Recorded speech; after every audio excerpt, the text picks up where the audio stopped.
हिंदी विद्यार्थी के पर इस चैनल पर मैं अपना आपका स्वागत करता हूँ। तो आज हम लोग जो कहानी पढ़ने जा रहे हैं वो है जयशंकर प्रसाद जी द्वारा लिखित पुरस्कार।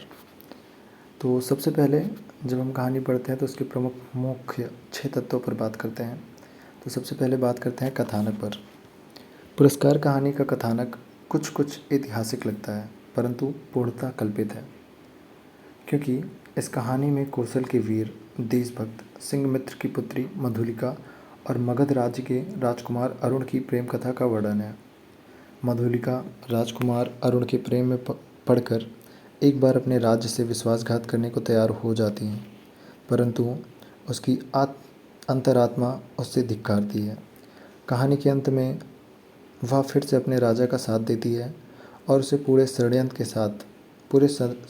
के विषय में राजा को बता देती है। इस प्रकार वह अपने राज्य की तो रक्षा करती है। जब राजा उससे पुरस्कार मांगने की बात करते हैं तो वह कहती है तो मुझे प्राण दंड मिले। ठीक है, अपने राज्य की रक्षा के बाद जब राजा उससे कहते हैं कि बताओ तुम्हें क्या पुरस्कार चाहिए, तो वो कहती है मुझे भी प्राण दंड मिले।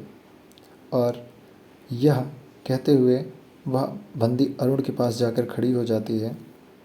इस प्रकार मधुलिका देश के प्रति अपने कर्तव्य तथा राजकुमार अरुण के प्रति अपने प्रेम दोनों का सफलतापूर्वक निर्वाह करती है। इस प्रकार कथानक के दो राज्यों के आपसी संघर्ष, अरुण और मधुलिका के प्रेम, मधुलिका का देश और अरुण के प्रति प्रेम, अरुण की महत्वाकांक्षा, मधुलिका का मानसिक द्वंद्व आदि बहुत कुछ लिए हुए हैं। लेकिन इतना कुछ होते हुए भी कथानक की सभी घटनाएं सहसंबंध हैं। मधुलिका का अंत में यह कहना कि मुझे भी प्राणदंड मिले प्रेम के गौरव की रक्षा करता है। आगे बात करते हैं पुरस्कार कहानी के पात्र एवं चरित्र चित्रण की। चरित्र चित्रण की बात की जाए तो पुरस्कार कहानी के प्रमुख पात्र अरुण और मधुलिका हैं। इन दो पात्रों के माध्यम से ही चरम तक पहुंचती है। दोनों गतिशील पात्र हैं और कहानी में प्रारंभ से लेकर अंत तक दिखाई देते हैं। प्रसाद जी ने अरुण और मधुलिका दोनों पात्रों का शब्द चित्र तो पाठकों के सामने प्रस्तुत किया ही है, साथ ही उनकी मानसिक दशा को भी पाठकों के समक्ष सफलतापूर्वक उजागर किया है। जहाँ राजकुमार अरुण की वीरता, संघर्ष, क्षमता और महत्वाकांक्षा का परिचय हमें मिलता है, वहीं मधुलिका के मानसिक द्वंद्व की झलक भी हमें दिखाई पड़ती है। कर्तव्य और प्रेम के उत्पन्न अंतर्द्वंद में उसका चरित्र विकसित होता है। इन दो पात्रों के अतिरिक्त कहीं राजा का चरित्र भी अपनी छाप छोड़ता है। इस प्रकार पात्रों के चरित्र चित्रण की दृष्टि से पुरस्कार कहानी एक सफल कहानी कही जा सकती है। कहानी के समाप्त होने पर मधुलिका का चरित्र लंबे समय तक पाठकों के मस्तिष्क में उभरता रहता है। आगे अपने तीसरे प्रमुख तत्व की बात करें जिसे कथोपकथन कहते हैं, तो उसमें कथोपकथन की दृष्टि से देखा जाए तो कथोपकथन के विचार से पुरस्कार कहानी के संवाद स्वाभाविक, संक्षिप्त, सरल, स्पष्ट और अर्थ से पूर्ण दिखाई देते हैं। वे कथोपकथन कथानक के विकास और पात्रों के चारित्रिक उत्कर्ष में अत्यंत सहायक हैं। पुरस्कार कहानी के कथोपकथनों में मनोवैज्ञानिकता और उतार चढ़ाव का पूरा ध्यान रखा गया है। इस प्रकार कहानी के संवादों में कहीं आंतरिक वेदना, कहीं आंतरिक उद्वेग और कहीं आंतरिक निवेदन विद्यमान है। सारांश रूप में कहा जा सकता है कि प्रस्तुत कहानी के कथोपकथन संतुलित, मौलिक, सांकेतिक, कलात्मक, संक्षिप्त तथा प्रभावोत्पादक हैं। आगे अपने प्रमुख तत्व चौथे तत्व की बात करें, देश काल तथा वातावरण, तो देश काल तथा वातावरण की दृष्टि से पुरस्कार कहानी का परिवेश अत्यधिक आकर्षक, सशक्त और प्रभावोत्पादक है। तत्वयुगीन वातावरण तथा देश काल के स्वाभाविक तथा हृदयग्राही चित्रांकन स्थान स्थान पर मिलते हैं। उदाहरण के लिए कहानी का प्रारंभिक परिवेश देखने योग्य है। आर्द्रा नक्षत्र आकाश में काले काले बादलों की घुमड़, जिसमें देवतुम्भी का गंभीर घोष, प्राची के एक निरभ्र कोने में सुवर्ण पुरुष झांकने लगा था, देखने लगा महाराज की सवारी, ऐसा दृश्य दिखाया गया है। अपने प्रमुख पांचवें तत्व की बात करें भाषा शैली की, तो भाषा शैली की दृष्टि से कहानी की भाषा तत्सम शब्द प्रधान तथा परिमार्जित है। इसमें ओज तथा माधुरी गुणों का विशेष समावेश है। प्रसंगानुकूल प्रसाद गुण के भी दर्शन हो जाते हैं। कहानी के वातावरण तथा उसकी संवेदना के अनुसार भाषा का समुचित प्रयोग मिलता है। कहानी में कवित्वपूर्ण कल्पनायुक्त शैली प्रयुक्त है। प्रसंगानुकूल, दार्शनिक, नाटकीय, करुणापूर्ण तथा वर्णनात्मक शैली का प्रयोग हुआ है। उद्देश्य की और अपने प्रमुख और अंतिम तत्व की बात करें, उद्देश्य की कि कहानी का प्रयोजन क्या है, उसका उद्देश्य क्या है, तो उद्देश्य की दृष्टि से पुरस्कार कहानी आदर्श प्रदान कहानी है। भावना की अपेक्षा कर्तव्य श्रेष्ठ है, यही आदर्श इस कहानी का मूलाधार है। इसमें देश प्रेम और व्यक्तिगत प्रेम दोनों प्रतिद्वंदी के रूप में सम्मुखीन होते हैं तथा एक दूसरे पर हावी व्यक्तिगत प्रेम को भी अपना गौरव तथा महत्व प्राप्त होता है। नायिका मधुलिका ने देश प्रेम तथा व्यक्तिगत प्रेम दोनों का सम्यक निर्वाह करते हुए उन्हें समान रूप से महत्व दिया है। वह इन दोनों का पालन करने विशेष आदर्श का परिचय देती है और यही कहानी का मुख्य उद्देश्य है। अब आगे बढ़ते हैं हम लोग जयशंकर प्रसाद जी द्वारा लिखित पुरस्कार कहानी का संपूर्ण पाठ। कहानी की शुरुआत यहाँ से होती है। आर्द्र नक्षत्र, आकाश में काले काले बादलों की घुमड़, जिसमें देवदुन्दुभी का गंभीर घोष। प्राची के एक निरभ्र कोने से स्वर्ण पुरुष झांकने लगा, देखने महाराज की सवारी। शैलमाला के अंचल में सतलज उर्वरा भूमि से सौंधी बाँस उठ रही थी। नगर तोरण से जयघोष हुआ। भीड़ में गजराज का चामारधारी सुंड उन्नत दिखाई पड़ा। वह हर्ष और उत्साह का समुद्र हिलोर भरता हुआ आगे बढ़ने लगा। प्रभात की हिम किरणों से अनुरंजित नन्ही नन्ही बूंदों का एक झुका स्वर्ण मल्लिक के समान बरस पड़ा। मंगल सूचना से जनता ने हर्ष ध्वनि की। रथों, हाथियों और अश्वारोहियों की पंक्ति जम गई। दर्शकों की भीड़ भी कम न थी। गजराज बैठ गया। सीढ़ियों से महाराज उतरे। सौभाग्यवती और कुमारी सुंदरियों के दो दल आम्र पल्लवों को सुशोभित मंगलकरण और फूल कुमकुम तथा खीलों से भरे थाल लिए मधुर गान करते हुए आगे बढ़े। महाराज के मुख पर मधुर मुस्कान थी। पुरोहित वर्ग ने स्वात्सायन किया। स्वर्ण रंजित हल की मूठ पकड़कर महाराज ने जुते हुए सुंदर पुष्ट बैलों को चलने का संकेत किया। बाजे बजने लगे। किशोरी कुमारियों ने खीलों और फूलों की वर्षा की। कौशल का यह प्रसिद्ध उत्सव था। एक दिन के लिए महाराज को कृषक बनना पड़ता। उन दिन इंद्र पूजन की धूमधाम होती, गोठ होती। नगर निवासी उस पहाड़ी भूमि में आनंद मनाते। प्रतिवर्ष कृषि का यह महोत्सव उत्साह से संपन्न होता। दूसरे राज्यों से भी युवक राजकुमार इस उत्सव में बड़े चाव से आकर योग देते। मगध का एक राजकुमार अरुण अपने रथ पर बैठा बड़े कौतूहल से यह दृश्य देख रहा था।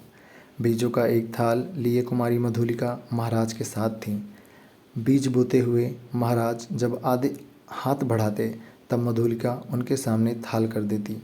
यह खेत मधुलिका का था, जो इस साल महाराज की खेती के लिए चुना गया था, इसलिए बीज देने का सम्मान मधुलिका को ही मिला। वह कुमारी थी, सुंदरी थी कि सोए वसन उसके शरीर पर इधर उधर लहराता हुआ स्वयं शोभित हो रहा था। वह कभी उसे संभालती और कभी अपने रखे अलकों को कृषक बालिका के शुभ्र बाल पर श्रम कणों की भी कमी न थी। वे सब बरौनियों में गुथे जा रहे थे। सम्मान और लज्जा उसके अधरों पर मंद मुस्कुराहटों के साथ सिहर उठते, किंतु महाराज को बीज देने में उसने शिथिलता नहीं की। सब लोग महाराज का हल चलाना देख रहे थे, विस्मय से, कुतूहल से, और अरुण देख रहा था कृषक कुमारी मधुलिका को। आहा, कितना भोला सौंदर्य, कितनी सरल चितवन। उत्सव का प्रधान कृत्य समाप्त हो गया। महाराज ने मधुलिका के खेत को पुरस्कार दिया। थाल में कुछ स्वर्ण मुद्राएं व राजकीय अनुग्रह था। मधुलिका ने थाली सिर से लगा ली, किंतु साथ ही उसमें स्वर्ण मुद्राओं को महाराज पर न्यौछावर करके बिखेर दिया। मधुलिका की उस समय की ऊर्जा स्वरित मूर्ति लोग आश्चर्य से देखने लगे। महाराज की भ्रुकुटी भी जरा चढ़ी ही थी कि मधुलिका ने से सविनय कहा, देव, यह मेरे पितृ पितामहों की भूमि है, इसे बेचना अपराध है। इसलिए मूल्य स्वीकार करना मेरी सामर्थ्य के बाहर है। महाराज के बोलने के पहले ही वृद्ध मंत्री ने तीखे स्वर से कहा, अबोध, क्या बक रही है? राजकीय अनुग्रह का तिरस्कार तेरी भूमि से चौगुना मूल्य है। फिर कौशल का तो यह सुनिश्चित राष्ट्रीय नियम है। तू आज राजकीय रक्षण पाने की अधिकारिणी हुई। इस धन को अपनी सुखी बना, इस धन को अपना सुख समझ। राजकीय रक्षण की अधिकारिणी तो सारी प्रजा है मंत्रीवर। यहाँ पे मधुलिका क्या कहती हैं कि राजकीय रक्षण की अधिकारिणी तो सारी प्रजा है मंत्रीवर। महाराज को भूमि समर्पण करने में तो मेरा कोई विरोध ना था और ना है, किंतु मूल्य स्वीकार करना असंभव है। मधुलिका उत्तेजित हो उठी थी। महाराज के संकेत करने पर मंत्री ने कहा, देव, वाराणसी युद्ध के अन्यतम वीर सिंह मंत्री यह एकमात्र कन्या है। महाराज चौंक उठे। सिंहमित्र की कन्या, जिसने मगध के सामने कौशल की लाज रख ली थी, उस वीर की मधुलिका कन्या है? तो कहते हैं, हाँ देव, सविनय मंत्री ने कहा। मंत्री कहते हैं, हाँ देव, सही है। इस उत्सव के परंपरागत नियम क्या हैं मंत्रीवर? महाराज ने पूछा। महाराज पूछते हैं मंत्रीवर से कि ये जो उत्सव होता है उसके परंपरागत नियम क्या है? तो मंत्री कहता है, देव, नियम तो बहुत साधारण है। किसी भी भूमि को इस उत्सव के लिए चुनकर नियमानुसार पुरस्कार स्वरूप उसका मूल्य दे दिया जाता है, वह भी अत्यंत अनुग्रह पूर्वक, अर्थात भूमि संपत्ति का चौगुना मूल्य उसे मिलता है। उस खेती को वही व्यक्ति वर्ष भर देखता है और वह राजा का खेत कहा जाता है। महाराज को विचार संघर्ष से विश्राम की अत्यंत आवश्यकता थी। महाराज चुप रहे। जय घोष के साथ सभा विसर्जित हुई। सब अपने अपने शिविरों में चले गए, किंतु मधुलिका को उत्सव में फिर किसी ने ना देखा। वह अपने खेत की सीमा पर विशाल मधुक वृक्ष के चिकने हरे पत्तों की छाया में अनमनी चुपचाप बैठी रही। रात्रि का उत्सव अब विश्राम ले रहा था। राजकुमार उसमें सम्मिलित नहीं हुआ, अपने विश्राम भवन में जागरण कर रहा था। आँखों में नींद न थी। प्राची में जैसी गुलाली खिल रही थी, वह रंग उसकी आँखों में था। सामने देखा तो मुंडेर पर कपोती एक पैर की खड़ी पंख फैलाए अंगड़ाई ले रही थी। अरुण उठा, खड़ा हुआ। द्वार पर सुसज्जित अश्व था। वह देखते देखते नगर तोरण पर जा पहुंचा। रक्षकगण ऊँघ रहे थे। अश्व के पैरों के शब्द से चौंक उठे। युवक कुमार तीर से निकल गया। सिंधु देश का तरंग प्रभात के पवन से पुलकित हो रहा था। घूमता घूमता अरुण उसी मधुक वृक्ष के नीचे पहुंचा, जहां मधुलिका अपने हाथ पर सिर धरे हुए खिन्न निद्रा का सुख ले रही थी। अरुण ने देखा, एक छिन्न माधवीलता वृक्ष की शाखा से च्युत होकर पड़ी है। सुमन मुकुलित भ्रगर निस्पंद थे। अरुण ने अपने अश्व को मौन रहने का संकेत दिया उस सुषमा को देखने के लिए, परंतु कोकिल बोल उठा। जैसे उसने अरुण से प्रश्न किया कि छी, कुमारी को सोए हुए सौंदर्य पर दृष्टिगत करने वाले धृष्ट, तुम कौन? मधुलिका की आंखें खुल पड़ीं। उसने देखा एक अपरिचित युवक, तो वह संकोच से उठ बैठी। भद्रे, तुम ही न कल के उत्सव की संचालिका रही हो? तो मधुलिका कहती है, उत्सव? हाँ, उत्सव ही तो था। तो कल उस समान? क्यों, उसको कल का स्वप्न सता रहा है? भद्र, क्या मुझे इस अवस्था में संतुष्ट ना रहने देंगे? तो आगे क्या कहते हैं, मेरा हृदय तुम्हारी उस छवि का भक्त बन गया है देवी। आगे मधुलिका कहती हैं, मेरे उस अभिनय का, मेरी विडंबना का, आह, मनुष्य कितना निर्दय है। अपरिचित, क्षमा करो, जाओ अपने मार्ग। तो आगे अरुण कहता है, सरलता की देवी, मैं मगध का राजकुमार तुम्हारे अनुग्रह का प्रार्थी हूँ। मेरे हृदय की भावना अवगुंठित में रहना नहीं जानती। उससे अपनी आगे कुछ बातें कहता है। तो आगे मधुलिका कहती हैं, राजकुमार, मैं कृषक बालिका हूँ, आप नंदन बिहारी, और मैं पृथ्वी पर परिश्रम करके जीने वाली। आज मेरी स्नेह की भूमि पर से मेरा अधिकार छीन लिया गया है। मैं दुख से विकल हूँ, मेरा उपहास न करें। आगे कहते हैं, मैं कौशल नरेश से तुम्हारी भूमि तुम्हें दिलवा दूंगा, अरुण कहता है। तो आगे मधुलिका कहती है, नहीं, वो कौशल का राष्ट्रीय नियम है, मैं उसे बदलना नहीं चाहती, चाहे उससे मुझे कितना ही दुख हो। आगे अरुण कहता है, यह तुम्हारा रहस्य क्या है? मधुलिका कहती हैं, यह रहस्य मानव हृदय का है, मेरा नहीं। राजकुमार, नियमों से यदि मानव हृदय बाध्य होता तो आज मगध के राजकुमार का हृदय किसी राजकुमारी की ओर न खिंचकर एक कृषक बालिका का अपमान करने न आता। मधुलिका उठ खड़ी हुई। चोट खाकर राजकुमार लौट पड़ा। किशोर किरणों में उसका रत्न किरीट चमक उठा। अश्व वेग से चला जा रहा था और मधुलिका निष्ठुर प्रहार करके क्या स्वयं आहत न हुई? उसके हृदय में टीस सी होने लगी। वह सजल नेत्रों से उड़ती हुई धूल देखने लगी। मधुलिका ने राजा का प्रतिपादन अनुग्रह नहीं लिया। वह दूसरे खेतों में काम करती और चौथे पहर रूखी सूखी खाकर पड़ी रहती। मधुक वृक्ष के नीचे छोटी सी पर्ण कुटीर थी। सूखे को डंठलों से उसकी दीवार बनी थी। मधुलिका का वही आश्रय था। कठोर परिश्रम से जो रूखा अन्न मिलता था वह उसकी सांसों को बढ़ाने के लिए पर्याप्त था। दुबली होने पर उसके अंग पर तपस्या की कांति थी। आसपास के कृषक उसका आदर करते। वह एक आदर्श बालिका थी। दिन सप्ताह महीने वर्ष ऐसे ही बीत गए। शीतकाल की रजनी, मेघों से भरा आकाश, उसमें बिजली की दौड़ धूप। मधुलिका का छाजन टपक रहा था। ओढ़ने की कमी थी। ठिठुरता एक कोने में बैठी थी। मधुलिका अपने अभाव को आज बढ़ाकर सोच रही थी। जीवन से सामंजस्य बनाए रखने वाले उपकरण तो अपनी सीमा निर्धारित रखते हैं, परंतु उसकी आवश्यकता और कल्पना भावना के साथ घटती बढ़ती रहती है। आज बहुत दिनों पर उससे बीती हुई बात स्मरण हुई। 2 नहीं, 3 नहीं, 3 वर्ष हुए होंगे। इसी मधु के नीचे प्रभात में तरुण राजकुमार ने क्या कहा था? वह अपने हृदय से पूछने लगी। उन चाटुकारी के शब्दों को सुनने के लिए उत्सुक सी वह पूछने लगी, क्या क्या कहा था?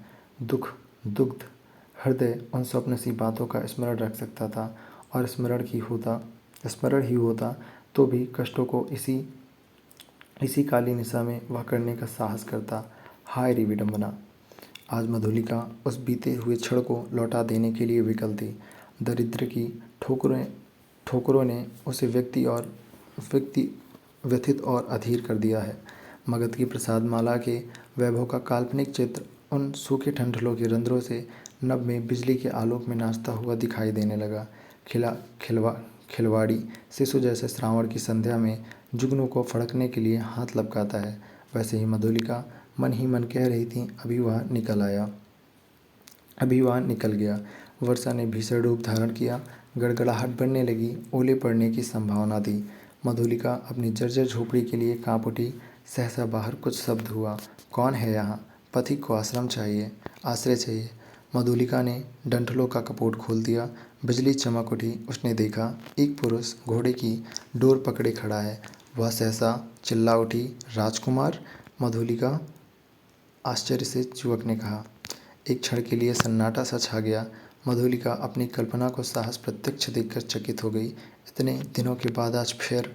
अरुण ने कहा, कितना समझाया मैंने, परंतु मधुलिका अपनी दयनीय अवस्था पर संकेत करने देना चाहती थी, और उसने कहा, और आपकी क्या दशा है? आगे उसने सिर झुकाकर अरुण से कहा, मैं मगध का विद्रोही निर्वासित कौशल से जीविका खोजने आया हूँ। मधुलिका उस अंधकार में हंस पड़ी। मगध के विद्रोही राजकुमार का स्वागत करे एक अनाथिनी कृषक बालिका, यह भी एक विडंबना है। तो मैं भी स्वागत के लिए प्रस्तुत हूँ। शीतकाल की निस्तब्ध रजनी, कोहरे की धुली हुई चांदनी, हाड़ कपा देने वाला समीर, तो भी अरुण और मधुलिका की वाणी में उत्साह था, किंतु अरुण जैसे अत्यंत सावधान होकर बोलता। मधुलिका ने पूछा, जब तुम इतनी विपन्न अवस्था में हो तो फिर इतने सैनिकों को अपने साथ रखने की क्या आवश्यकता है? तो उसने कहा, मधुलिका, बाहुबल तो वीरों की आजीविका है। ये मेरे जीवन मरण के साथी हैं, भला मैं इन्हें कैसे छोड़ देता, और करता ही क्या? आगे मधुलिका कहती, क्यों? हम लोग परिश्रम से कमाते हैं और खाते, अब तो तुम आगे कुछ बातें कहते हैं। उसके बाद राजकुमार कहते हैं, भूल न करो, मैं अपने बाहुबल पर भरोसा करता हूँ, नए राज्य की स्थापना कर सकता हूँ, निराश क्यों हो जाऊँ? अरुण के शब्दों में कंपन था।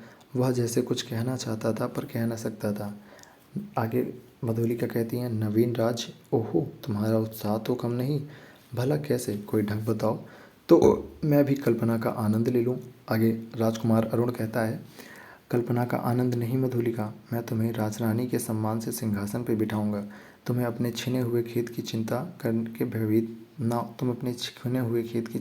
भयभूत ना हो।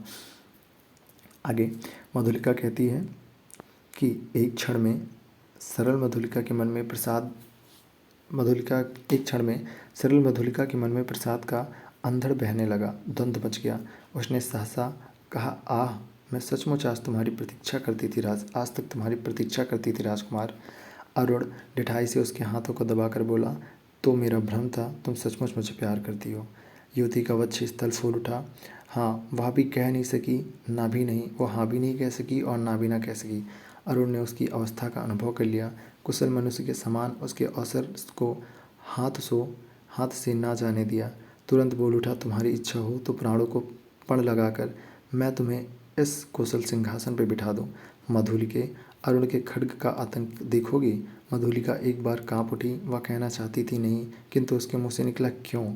सत्य तो आगे राजकुमार अरुण कहता है, सत्य मधुलिके, कुशल नरेश तभी से तुम्हारे लिए चिंतित है। यह मैं जानता हूँ तुम्हारी साधारण सी प्रार्थना वह स्वीकार ना करेंगे, और मुझे यह भी विदित है कि कौशल के सेनापति अधिकांश सैनिकों के साथ पहाड़ी दस्युओं का दमन करने के लिए बहुत दूर चले गए हैं। कहता है आगे, मधुलिका की आंखों के आगे बिजलियां हंसने लगी। दारुण भावना से उसका मस्तक विकृत हो उठा। अरुण ने कहा, तुम बोलती नहीं हो। तो मधुलिका ने कहा, जो कहोगे वह करूँगी। मंत्रमुग्ध सी मधुलिका ने कहा। स्वर्णमंच पर कौशल नरेश अर्धनिद्रित अवस्था में आंखें मुकुलित किए हैं। एक चारम धारणी युवती पीछे खड़ी अपनी कलाई बड़ी कुशलता से घुमा रही है। चामर के शुभ्र आंदोलन उस प्रकोष्ठ में धीरे धीरे संचालित हो रहे हैं। तांबूल वाहिनी प्रतिमा के समान दूर खड़ी है। प्रतिहारी ने आकर कहा, जय हो देव, एक स्त्री कुछ प्रार्थना लेकर आई है। आगे आंखें खोलते हुए महाराज ने कहा, स्त्री प्रार्थना करने आई है? आने दो। प्रतिहारी के साथ मधुलिका आई। उसने प्रणाम किया। महाराज ने सिर स्थिर दृष्टि से उसकी ओर देखा और कहा, तुम्हें कहीं देखा है। आगे, 3 बरस हुए देव, मेरी भूमि खेती के लिए गई थी। ओह, तो तुमने इतने दिन कष्ट में बिताए, आज उसका मूल्य मांगने आई हो? क्यों? अच्छा तुम्हें मिलेगा प्रतिहारी। उसके बाद मधुलिका कहती है, नहीं महाराज, मुझे मूल्य नहीं चाहिए। तो फिर कहती है, मूर्ख, फिर क्या चाहिए? राजकुमार कहते हैं, मूर्ख, फिर क्या चाहिए? उतनी ही भूमि दुर्ग के दक्षिणी नाले के समीप की जंगली भूमि, वहीं अपनी खेती करूँगी। मुझे एक सहायक मिल गया है, वह मनुष्यों से मेरी सहायता करेगा। भूमि को समतल भी बनाना होगा। आगे महाराज ने कहा, कृषक बालिके, वह बड़ी ऊबड़ खाबड़ भूमि है जिस पर वह दुर्ग के समीप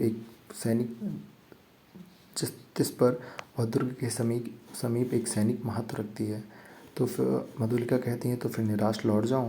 तो राजकुमार कहता है, सिंहमत्री की कन्या, क्या कहूँ, तुम्हारी यह प्रार्थना। आगे मधुलिका कहती है, देव जैसी आज्ञा हो। तो यहाँ पे राजकुमार कहते हैं, जाओ तुम श्रमजीवियों को उसमें लगाओ, मैं अमात्य को आज्ञा पत्र देने का आदेश करता हूँ। आगे मधुलिका कहती है, जय हो देव। श्रमजीवियों को जय हो देव कहकर प्रणाम करती हुई मधुलिका राजमंदिर के बाहर आ जाती है। दुर्ग के दक्षिण भयावने नाले के तट पर घना जंगल है। आज मनुष्यों के पदसंचार से शून्यता भंग हो रही थी।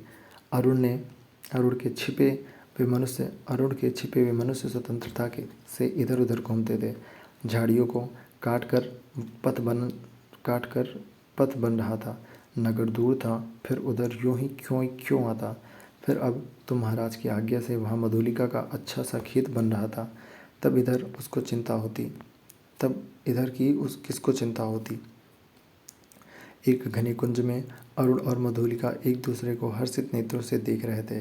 संध्या हो चली थी। निविड़ वन में उन नवागत मनुष्यों को देखकर पक्षीगण अपने नीड़ को लौटते हुए अधिक कोलाहल कर रहे थे। प्रसन्नता से अरुण की आंखें चमक उठी थी।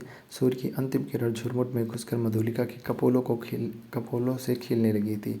अरुण ने कहा, 4 प्रहर और विश्वास करो, प्रभात में इस जीर्ण कलेवर कौशल राष्ट्र की राजधानी श्रावस्ती में तुम्हारा अभिषेक होगा और मगध निर्वासित मैं एक स्वतंत्र राष्ट्र का अधिपति बनूंगा। मधुलिका कहती है, भयानक। अरुण, तुम्हारा साहस देख मैं चकित हो रही हूँ। केवल 100 सैनिकों से तुम आगे बातें कहती हैं। तो वहीं में रात के तीसरे प्रहर मेरी विजय यात्रा होगी। मधुलिका, तुमको इस विजय पे विश्वास है? आगे अरुण कहता है, अवश्य। तुम अपनी झोपड़ी में यह रात बिताओ, प्रभात से तो राजमंदिर तुम्हारा ही होगा, लीला निकेतन बनेगा। आगे मधुलिका प्रसन्न थी, किंतु अरुण के लिए उसकी कल्याण कामना संशय थी। वह कभी कभी उद्विग्न सी होकर बालकों के समान प्रश्न कर बैठती। अरुण उसका समाधान कर देता। सहसा कोई संकेत पाकर उसने कहा, अंधकार अधिक हो गया, अभी तुम्हें दूर हो जाना है और मुझे भी प्राणपण से इस अभियान के आरंभिक कार्यों को अर्धरात्रि तक पूरा कर लेना चाहिए, ताकि तब रात्रि भर के लिए विदा। मधुलिका उठ खड़ी हो जाती हैं। कटीली झाड़ियों से झुलकती हुई क्रम से बढ़ने वाले अंधकार में वह झोपड़ी की ओर चली। पथ अंधकार में था। मधुलिका का हृदय भी निविड़ तम से गिरा था। उसका मन सहसा विचलित हो उठा। मधुरता नष्ट हो गई। जितनी सुख कल्पना थी वह जैसे अंधकार में विलीन होने लगी। वह भयभीत थी। पहला भय उसे अरुण के लिए उत्पन्न हुआ। यदि वह सफल न हुआ तो फिर सहसा सोचने लगी, वह क्यों सफल हो, श्रावस्ती दुर्ग एक विदेशी के अधिकार में क्यों चला जाए। मगध का चिरशत्रु, ओह उसकी विजय। कौशल नरेश का क्या कहना था। सिंहमित्र की कन्या, सिंहमित्र कौशल का रक्षक वीर, उसी की कन्या आज क्या करने जा रही है। नहीं नहीं, मधुलिका, मधुलिका। उसके जैसे उसके पिता उस अंधकार में पुकार रहे थे कि वह पगली की तरह चिल्ला उठी। रास्ता भूल गई। रात एक पहर बीत चली, पर मधुलिका अपनी झोपड़ी तक ना पहुंची। बड़ी उधेड़बुन में विक्षिप्त सी चली जा रही थी। उसकी आंखों के सामने कभी सिंहासन और कभी अरुण की मूर्ति अंधकार में चित्रित होती जाती। उसे सामने आलोक दिखाई पड़ा। वह बीच पथ पे खड़ी हो गई। प्रायः 100 उल्काधारी अश्वारोही चले आ रहे थे। वह आगे आगे एक वीर अधेड़ सैनिक था। उसके बाएं हाथ में अश्व की वल्गा और दाएं हाथ में नग्न खड़ग। अत्यंत वीरता से वह टुकड़ी अपने पथ पर चल रही थी, परंतु मधुलिका बीच पथ से हिली नहीं। प्रमुख सैनिक पास आ गया, पर मधुलिका अब भी नहीं हटी। सैनिक ने अश्व रोककर कहा, कौन? कोई उत्तर नहीं मिला। तब एक दूसरे अश्वारोही ने कहकर कहा कि तू कौन है? स्त्री, कौशल के सेनापति को उतार शीघ्र दे। कौशल के सेनापति को उतार शीघ्र दे। रमणी जैसे विकारग्रस्त स्वर में चिल्ला उठी, बांध लो, मुझे बांध लो, मेरी हत्या करो, मैंने अपराध ही ऐसा किया है। सेनापति हंस पड़े, बोले, पगली है।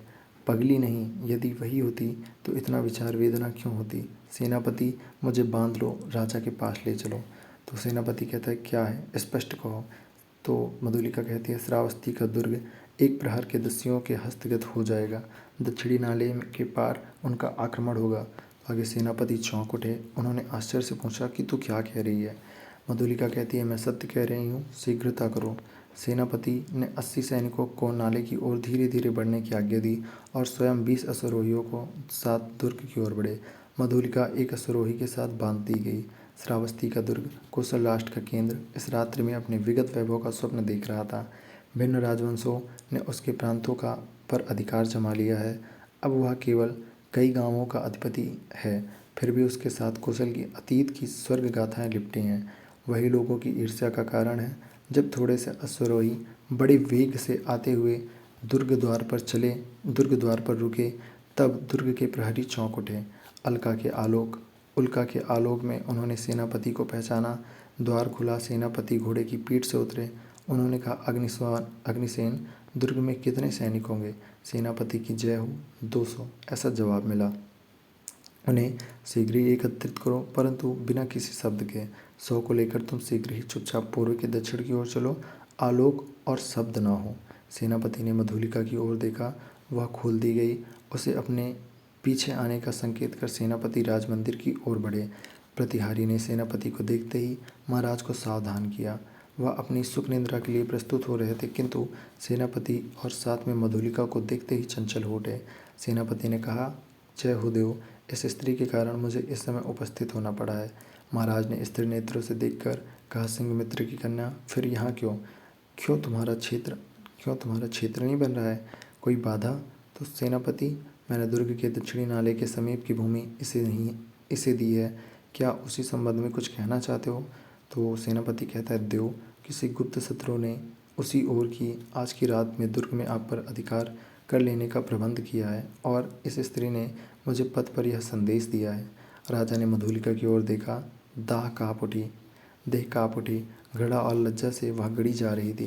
राजा ने पूछा, मधुलिका, यह सत्य है? तो मधुलिका ने कहा, हाँ देव। राजा ने सेनापति से कहा, सैनिकों को एकत्रित करके तुम चलो, मैं अभी आता हूँ। सेनापति के चले जाने पर राजा ने कहा, सिंहमित्र की कन्या, तुमने एक बार फिर कौशल का उपकार किया। यह सूचना देकर तुमने पुरस्कार का काम किया है। अच्छा, तुम यहीं ठहरो, पहले उन आतताइयों का प्रबंध कर लो। अपने साहसिक अभियान में अरुण बंदी हुआ और तुर्क उल्का के आलोक में अतिरंजित हो गया।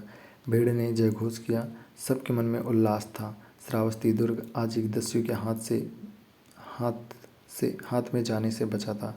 आबाल वृद्ध नारी आनंद से उन्मत्त हो उठे। उषा के आलोक में सर्व सभा मंडप दर्शकों से भर गया।